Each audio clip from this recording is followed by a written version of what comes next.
I'm sitting across from a woman. She's holding a baby. She's beaming, that type of joy that's infectious, and I have to smile too. It's her baby, and today she can finally hold him. She wears khaki pants and a crisp white t-shirt.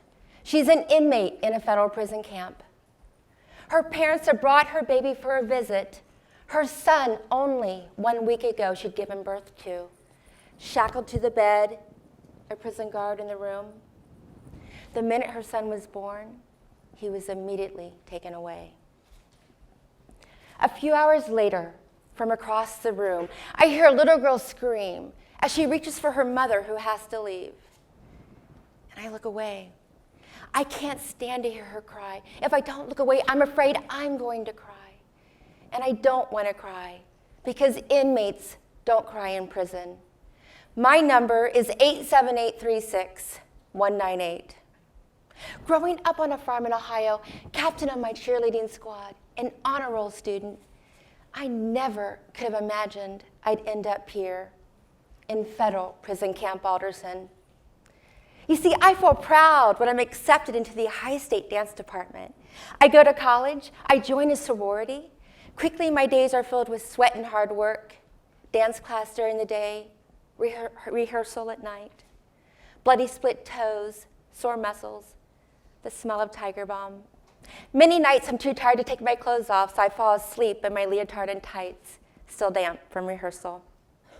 After 3 years, when I make the Ohio State Dance Company, I know I've found my calling. After graduation, I moved to Chicago, where I began a career dancing and choreographing. And for the next 5 years, I work a full-time job as I dance and perform at night. I don't care my dancing career doesn't make any money. I love to dance.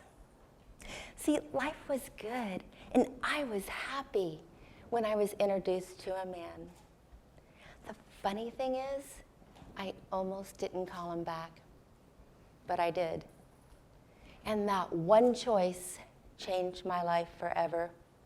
Because he whisked me away on expensive vacations, bought me designer clothes, took me to fancy restaurants, I was hooked.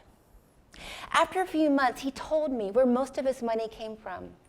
He was running a marijuana trafficking operation, trafficking Mexican weed from Tucson to Detroit. And it didn't take long until I got involved, till I began driving marijuana.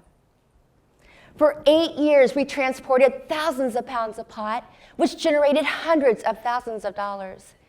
We ate at fine restaurants, traveled the world. I stored shoeboxes full of cash under my bed. I mean, I'm not going to lie. Life was pretty good for a while. We felt invincible. Then one of the Detroit guys got arrested, like it always happens. 3 months later, I was arrested. I'll never forget the feel of the agent's hands when she takes me into the other room, pats my body up and down, and I get goosebumps. And I'll never forget the first time I was handcuffed and that feel of cold metal too tight around my wrists. The 17 months I spent in prison changed me forever. Inside prison was such a different world. Suddenly, everything and everyone I loved was outside, and I was inside.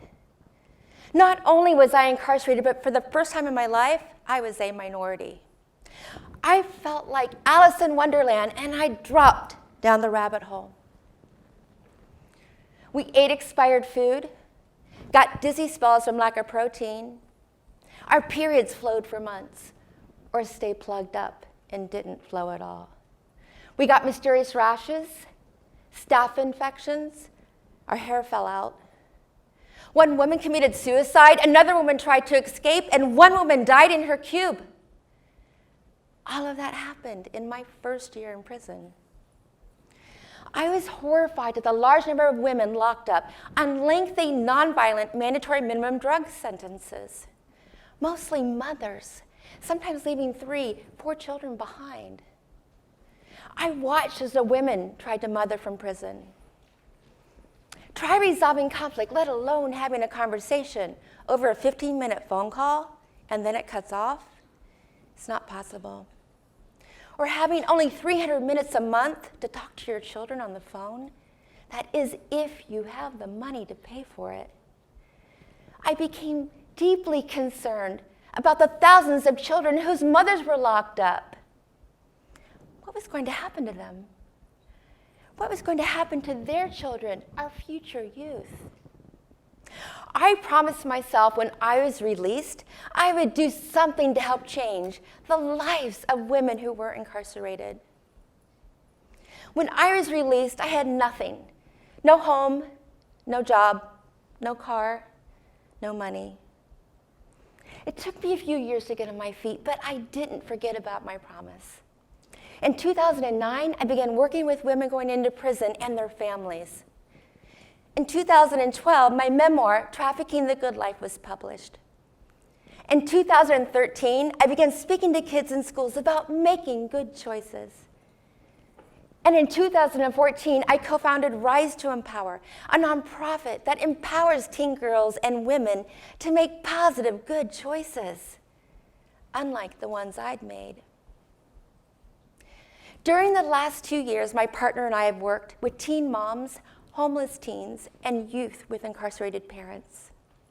We teach the girls that they hold the key to creating the magic in their lives, and no one else is responsible.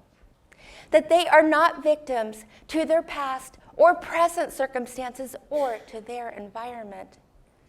And finally, that they can recreate their life at any moment. I watched the girls transform as we gave them time to investigate the choices they made, as we focus on what they can do right moving forward, rather than on what they've done wrong. See, our goal with this program is to keep young girls from going to prison in the first place. But what about the mothers in prison? Currently, women comprise a larger proportion of the prison population than ever before. During the last 15 years, the number of women in prison has increased by 700%. 60% of women in state prison have a child under 18. Something needs to change. But where do we start? One of the most impactful ways is to reduce recidivism by keeping offenders from repeating criminal behaviors that land them back in prison.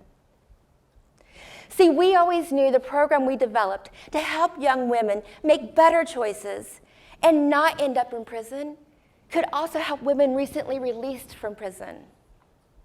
When our program was accepted by San Diego U.S. Federal Probation and we began working with these women, I saw the power of reentry work. Again, most of the women were mothers. At the beginning of the program, the women felt overwhelmed with the stigma of being a felon and the challenges that lay ahead, needing to rebuild their life, their connection to their children. They felt like they were losers, like they were unlovable, like their life couldn't be put back together again. During the 3 months, we asked the women to take a deep look at their lives, the challenges they're faced with daily, and their relationship to choice. These sessions are transformational but raw as they confront their deepest pain and their innermost feelings. They cry, they hug, they leave, they come back. This is tough work, but they do it. Over time, their hope comes alive, their shame melts. As the women begin to feel more empowered, they begin to empower each other. That's when it struck me. Why wait until somebody's released from prison? As powerful as this program was on the outside, I knew it could be even more powerful inside prison. We think reentry begins when people are let out, but successful reentry must begin while in prison. There are few prisons in the world that seek to use these principles of restorative justice. that focus on the offender taking responsibility and allows for healing to occur. One of the best models of a restorative prison is in Brazil.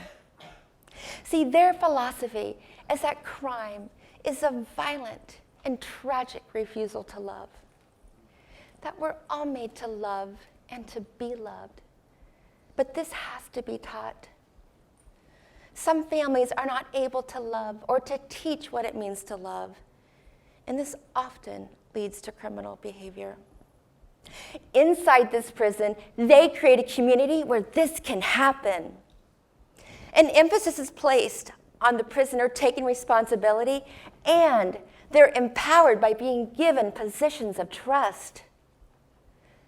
Instead of being treated like a criminal, their families are treated with respect, encouraged to visit, and even participate in programs. While locked up, the prisoner is helped to see his or her unique gifts and the remarkable person they are. It's a prison culture they call human valorization. I'd never heard that word, so I looked it up. The definition of valorization is to give or assign value to. When we value each other, we create opportunities for ourselves and those around us. We nurture and love our children. We give back to our communities. We value life. So let's empower, valorize women while they're locked up. Instead of a justice system that punishes, let's create a system inside prison that restores women's self-esteem, confidence, and community spirit so that they can come home sooner and be with their children. And when they do, stay there. Don't tell me what you did wrong. Tell me what you can do right. Thank you.